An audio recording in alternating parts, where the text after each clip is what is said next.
I also support Obama because he's against corporate bailouts. That is also not true. Huh?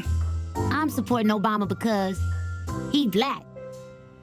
And he's gonna get the troops out of Afghanistan, right? Also wrong. Then what the fuck that nigga gonna do? I am the stone that the builder refused. I am the visual, the inspiration that made ladies sing the blues. I'm the spark that makes your idea bright. The same spark that lights the dark so that you can know your left from your right. Growing up, Obama was one of those pop culture icons that I never quite understood. I saw the appeal at first, I really did, but I never saw past the appeal of just the oration and how basically connected he was to like mainstream and hip hop culture.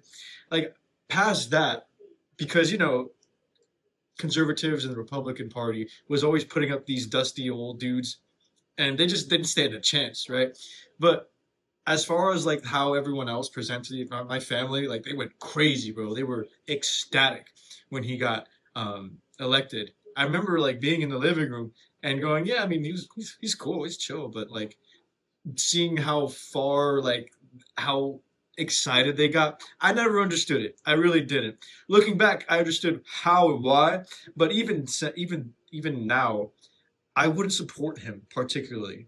Not particularly. I wouldn't like there's nothing I think past the veneer of really rad young black dude, right? Because even youth to me plays a big part. Like there's so many dusty old dudes running for political office and all this jazz. It's just like, golly, give me something youthful, give me something energizer, right? So I think he captured that in essence. But as far as today, given everything he's done, given his administration is over, and all everything's out there for the public to see, is he still one of the boys? Right? Is he still one of the boys? Because as disconnected as the Democratic Party is from men, and now they have to spend what? Millions of dollars to study this alien creature. What is a man? Oh my God. It's not that hard, guys. Anyway, given all that's happened, is he still one of the boys? And for that, we're going to do a quick reaction to one of his recent videos. If you've already seen this, cool. Otherwise, I just clipped what I thought was relevant regarding men in today's culture. So let's dive in. Fatherhood too, right? As I think most people now know, you guys certainly know, I did not know my dad. Right. He was in Kenya by the time I had memories. He left my mother and I when I was 2. I met him once. And so I'm really raised by my mom and my grandparents for about 4 years. My stepfather, when we were in Indonesia, who was a very kind man, Maya's dad, my sister's dad, and I have very fond memories of him. But one of the reasons it worked was he didn't pretend like our relationship was more than it was. Mm-hmm. He was like, "Look, I'm married to your mom. I love you. I'm going to take care of you, but I understand. We're different." And then my grandfather was older. He's white, generationally different. A good heart, but was troubled in a lot of ways and had issues. So I didn't have like the obvious role model the way you did of, all right, here's how you are a dad. I'd argue that a lot of men in this generation don't have the obvious role models that he's talking about. Like American culture has run a generational, like probably 2 generational fade on masculinity to the point where they're almost like what we would define as that classically stoic powerhouse Christian, right? Like that classic James Bond vision. That shit is dead, bro. That shit is dead. And even if that does exist, that is the new counterculture. So you have masculinity kind of running wild on one end and or going underground and just waiting. Because that's at this point, I'm trying to play both parts with this channel. One part is just expressing myself. The other part is like low-key waiting for the right moment to leave this fucking culture or wait for it to maybe change for the better. But I don't really see that happening in the future. Like this is a matriarchy as far as I can tell. And I didn't really have a bunch of uncles around or other immediate family father figures. So I'm kind of piecing it together. And which is true for so many. That's the story for so many boys growing up these days. I mean, in that sense, I think as unusual as my background was, that part of it isn't that unusual, right? It was kind of typical. And I think a couple of things happened. Now, I was loved, and that's a starting point, right? The people who were around me cared about me, and I never felt an absence of that. And the second thing I think you learn to do when you're in that situation is, all right, I got to sort of, I have to adopt role models. I got to piece them together and get a sense of, all right, what does it mean to be a man? Now, later on, as I got older, you'd start recognizing that some of the ideas about manhood that were being given to us back in the 70s and the 80s, not all of them were great.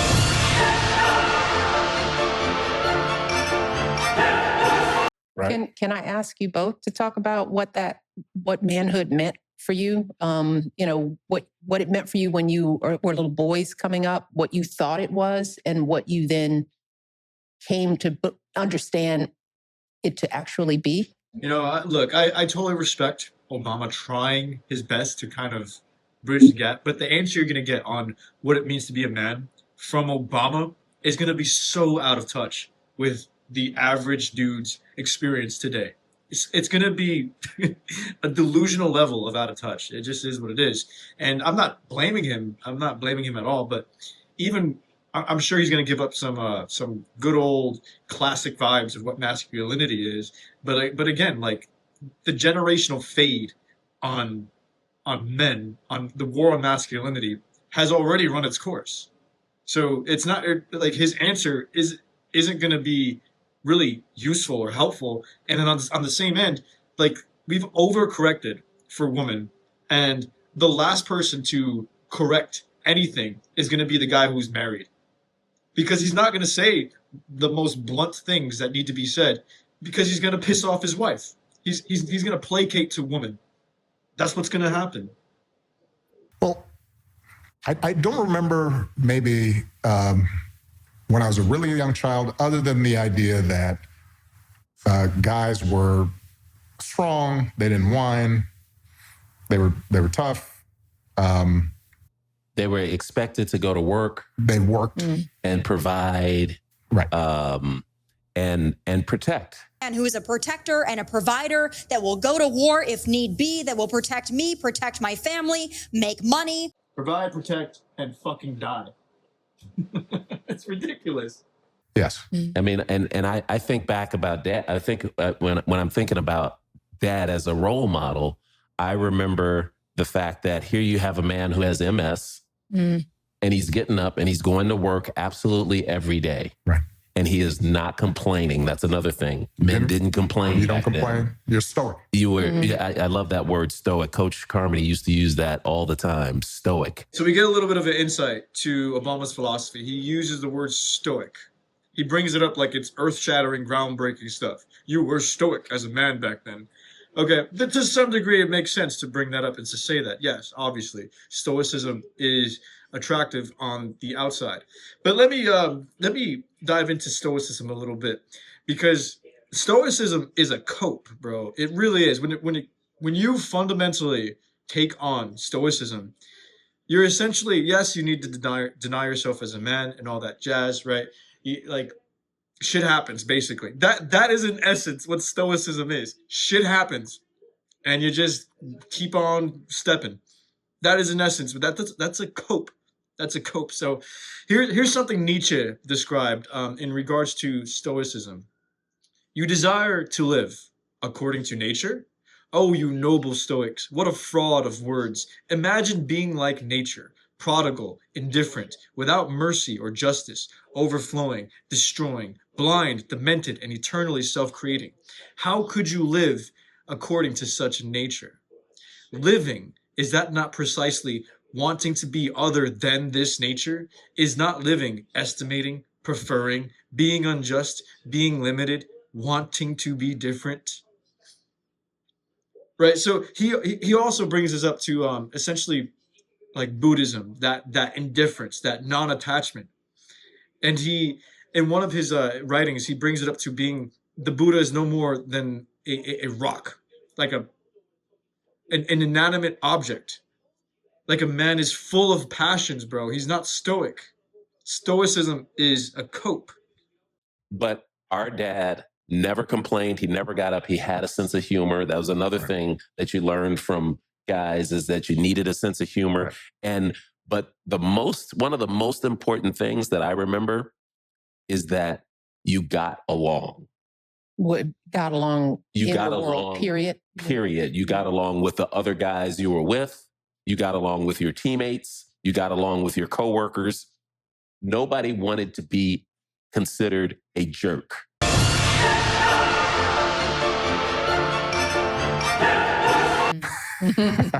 That is true. Some of the definitions of manhood, I think, were negative, right? You don't whine, you don't cry. No emotion. You're not a jerk. I do like the thing you brought up, though, about being a protector. I don't think he's one of the boys, man. I don't think he gets it.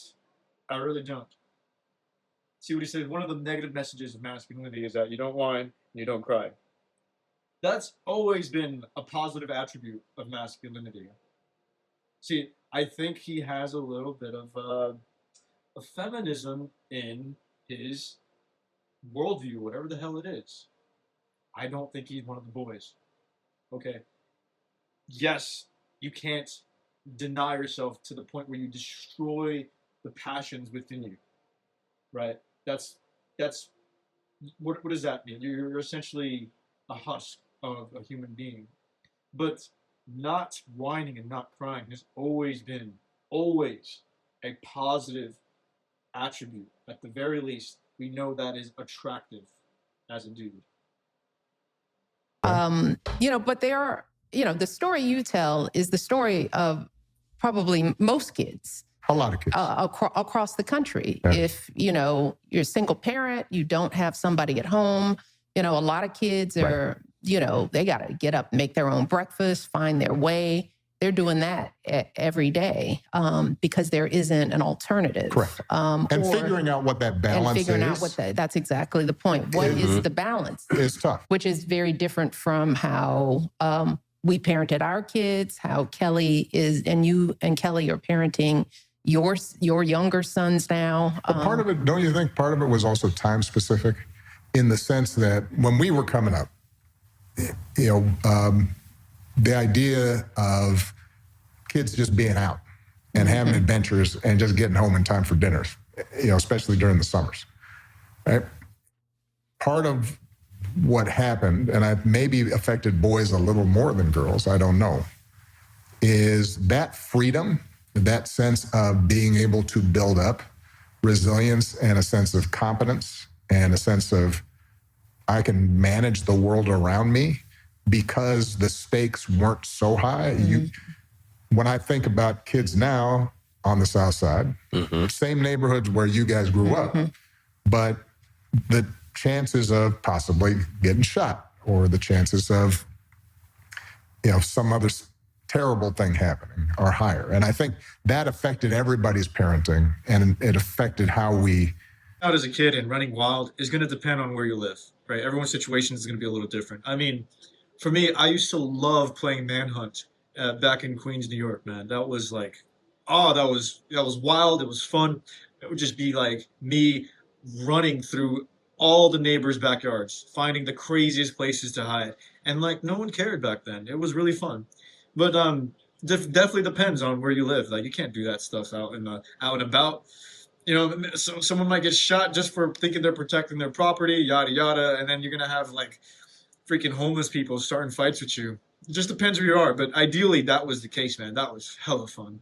See a good example in it in one of my favorite shows on Netflix that has become the topic of conversation amongst a lot of people, particularly in Black homes, is this series Forever, which is a beautiful story of young love in a Black neighborhood, and it is not traumatic, and bad things don't happen. It's just but regular kids. It's just regular kids that reflects all of our lives in real ways. And I know you watch some of that, and Barack, you are well aware of it. But you know, the show has created a lot of conversation. Personally, haven't seen this show called whatever she's talking about. This show called Forever. I personally haven't seen it. Obviously, I don't have African American descent, so it's not very alluring to me at all. But nonetheless, if you know about it, let me know. In terms of how do you raise emotionally intelligent boys and what we get right and what we get wrong, not just among boys, but kids in general. We watched it as a family. We watched the whole series as a family and enjoyed it a lot. It was really fun to hear the boys talk about, oh, you guys would have done that, or you guys wouldn't have done that. That was eye-opening as a parent. Yeah. You know, because they're evaluating you. They're evaluating, they've got the little checklist. They're evaluating our parenting, or they're evaluating their parenting based on their own. That's a crazy thing Dad would do. Yeah. And it's so. Okay, I actually don't know who this other dude is. He seems to be a family member. But Michelle and this other dude is basically admitting what a lot of us guys have been talking about. They're getting their parenting tips from Netflix and other shows, essentially mainstream culture. This is essentially the big takeaway from this podcast. They literally just give it away right now. Essentially, they're talking about how this show enlightened them to how their parenting is going. Do we really think that is, like, as guys in this community, man, do we really think that this is helpful? Really? I highly suspect that Netflix and these other companies have an agenda and they push a particular view. But this brings me back to Emma. Emma's trying to raise these boys, and so she's trying to be somewhere between Forever and then the other show that people are talking about, Adolescence, which I haven't watched yet, which it gets into sort of the misogyny that young boys are exposed to, and the online, you know, the manosphere. They're getting their parenting. They're getting their online. parenting. They're getting their notions of manhood from extreme extremists. Extremists. Okay, so let's look at the two differences in the shows that she's talking about. She brings up the show Forever. It's a romance and some sort of African American background, upbringing, right? This sort of whatever kind of show. And then think about all the positive attributes that went along with it. Okay, and then she brings up the show Adolescence. And now suddenly we're talking about how men are misogynistic, how men are essentially being shown the most toxic, vile stuff on the internet. And now that's essentially what's raising them. Do you really think that's a fair comparison in how she treated those two shows? And do you find it a little funny how that is exactly the exact political view that both those shows were intended to do? I just think father-son relationships, for me particularly, if I don't have a dad around to show it to me, might have been more difficult. So talk about, Craig, just how you thought about it. Was it just you took what your dad had done and you said, I'm going to do this. I'm going to try the same thing. Or were there things did it change over time? And I'm going to just say it really bluntly for us guys and any woman who happened to cross this video. What women don't understand is guys don't know how to be guys if other men don't show them how to do that. This is something what we don't understand. You can't run generational fades on men, right? You cannot have a war on masculinity and then turn around and complain that men aren't doing the best they can be or who they are supposed to be when you literally just took the legs out from beneath them. They don't know what masculinity is. And we have no actual men in our lives to like show us what that is. It's a very, to me, it's a concerning phenomenon. I think we did a pretty good job of raising our girls. But I've said often that I think I would have had more difficulty raising a son. I agree. I think Obama caught a break not having a son and only girls because it's dramatically easy in this culture to have women look good. Okay. Dramatically easy. Look at Biden's son. How that fucking turned out. I mean, is that poster boy masculinity? Is that what we want to look up to? It would have been very, very interesting to see this particular previous commander in chief and how his boy would have turned out. Did he have the right stuff? I don't know. I guess we'll never know. I do think this idea of men, there are many different ways of being a good, strong, successful, happy man. I think that's something that young people are more open to and recognize. And so that's promising. And we see it, when we talk to Melanie and Sasha and their friends. I think that what we need to do in order to take advantage of that is to, as a society, as communities, recognize that this kind of transition from the old models that you and I, Craig, grew up on. Just like you said, you took a lot of good stuff from your dad, but then there were some modifications that just had to be made, either because of blind spots, limits, lack of resource, what have you. The times. But, we joke that, talking to Melanie and Sasha, sometimes they go out with their friends and, they're in a group and the guy's got crocodile arms, Yeah. It's like... Not picking up the check. Not picking up the check. And it's like, okay, you don't have to pick it up all the time. But if you're never picking it up, right, that's a problem. Says something about you. If you're never opening a door or... Okay. It seems like he doesn't know basic statistics in regards to females and males. Okay. Females are basically the majority in colleges now. Women are about to earn more than men in almost every market at this point. Okay. Saying that now men ain't doing what they do because they're not picking up the check is I don't know what to say to this, bro. Someone tell the Democratic Party what is up, man. They don't need to spend millions of dollars to understand why men aren't voting for them. They don't need to do this, bro. Give me some of that, bro. I'll tell you in like 10 minutes. I'll give you the rundown. It's ridiculous. Pulling out a chair, because that's just common courtesy. That's just being kind. And it's kindness. All right, that's a tough one because those things are rooted in traditional values. And the game has changed, man. It's changed so dramatically.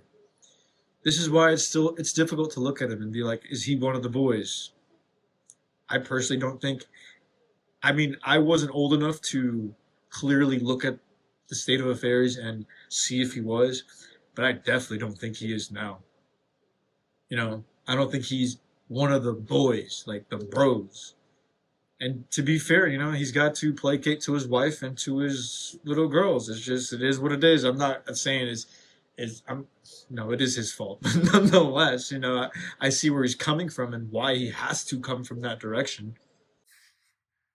Good guys out there, not necessarily to get married, but to make sure that what we're learning, I think, is that when we don't think about boys and just assume they're going to be okay because they've been running the world and they've got all the advantages relative to the girls, and all of which has historically been true in all kinds of ways. But precisely because of that, if you're not thinking about what's happening to boys and how are they being raised, then that can actually hurt women. And I would argue that some of the broad political trends we've seen, not just in this country, but around the world, have to do with this sense of, boys, men not feeling as if they are seen, feeling as if they count. Mm-hmm. And that then makes them more interested in appeals by folks who say, you know what, the reason you don't feel respected is because women have been doing this.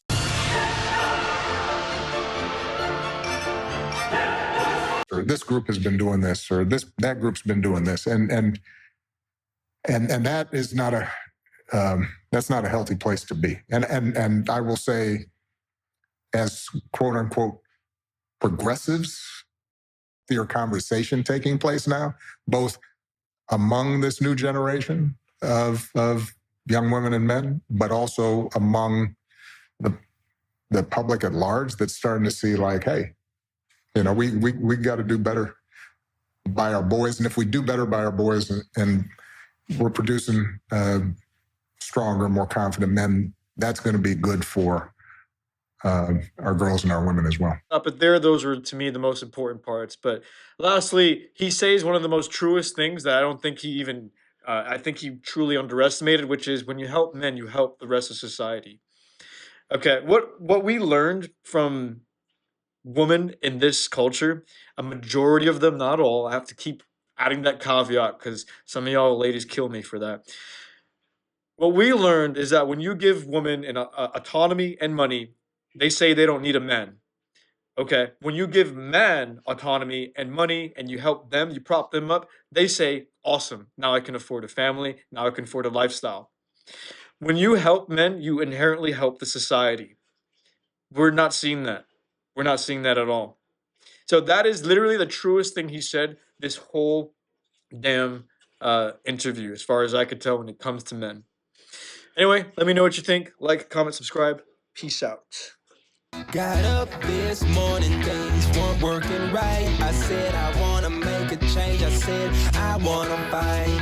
Obama walked up and said, yes, we can. I said I wanna ride your nuts, cause I think you're the man. Now I'm dick riding Obama, Obama. Now I'm dick riding Obama, Obama. Now I'm dick riding Obama, Obama. Now I'm dick riding. Dick riding for tomorrow, dick riding for today, dick riding for the straight, dick riding for the gay, dick riding for America, dick riding for Iraq. It's okay to ride that dick just as long as it's Barack's and now it's